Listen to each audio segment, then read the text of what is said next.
For countless hours, I immersed myself in secret online exchanges, never revealing them to my husband. And now he's severing our bond while exposing my concealed truths. That single realization feels like it defines my entire being now. A life I demolished through my own choices. The collapse of our marriage wasn't abrupt. Michael and I had shared 12 years of wedlock. To the outside world, we seemed solid. A house, 2 children, and a routine that appeared sensible.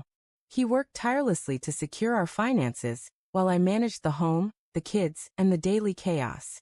We weren't unhappy, but we weren't truly alive either. Gradually, I failed to see that our connection had morphed from one of passion to one of mere logistics. Paying utilities, scheduling activities, preparing meals, enforcing bedtimes. Our conversations, though regular, lacked substance. Did you pay the water bill? When's the next dance recital? Don't forget the parent-teacher conference. Somewhere in that monotony, I stopped being his partner and became more like a roommate. So, when I stumbled into those virtual chat rooms, it felt harmless at first. Just anonymous screen names, playful chatter, nothing significant. But one night, I connected with someone, a man who seemed to genuinely listen. He didn't view me as Michael's wife or the mother of our children. He saw me as an individual. Our conversations started lightheartedly, exchanging jokes, giggling over late-night remarks, but they soon grew profound. He asked about my dreams, my frustrations, even my appearance, and I opened up. It was intoxicating. After years of feeling like a ghost in my own existence, I was suddenly noticed again. What began as casual messages evolved into nights that slipped away unnoticed. While the kids slept and Michael worked late or rested nearby, I hid beneath the blankets, my phone's light casting a glow on words I'd never dare speak aloud. I shared photos, innocent ones initially, just smiles or clothing choices, but they grew bolder, as such things often do. Before I realized it, I was sharing with this stranger secrets I hadn't told Michael in years. I convinced myself it wasn't cheating, no physical encounters, just text, just digital fragments. But deep down, I knew it was a betrayal.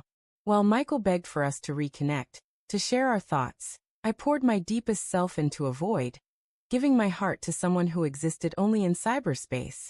Those online nights became an addiction. I yearned for the rush, the feeling of being wanted. Michael noticed the change.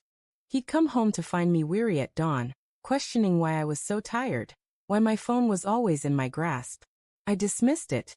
Mindless browsing, sleeplessness, but lies pile up fast. The night everything crumbled, I fell asleep with my phone still in my hand. A notification flashed across the screen. A message from the man I'd been confiding in. Michael picked up the device. He saw everything. Every word, every photo, every secret I'd shared with a stranger instead of him. When I awoke, he sat at the foot of the bed, my phone in his hand, his face pale and hollow. He didn't shout or break anything. He simply asked, "Why? Why could you share your nights with someone online but not with me?" I had no answer. Not because I didn't understand, but because the truth was too cruel. Those chats made me feel more alive than our marriage had in years. Admitting that would have been like twisting a knife in his chest. So he left the room, quiet, broken. That silence was more crushing than any fight. By morning, divorce documents rested on the kitchen table. Not drafts, but the final ones. He didn't want therapy or a chance to mend things. He wanted release. Worse, he wanted everyone to know why. He told his relatives, our friends, even our faith community.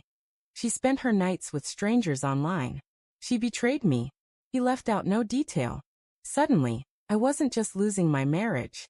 I was losing my place in the world. Whispers followed me, sympathetic glances, condemning stares. I became the woman who chose a screen over her husband. The divorce was quick.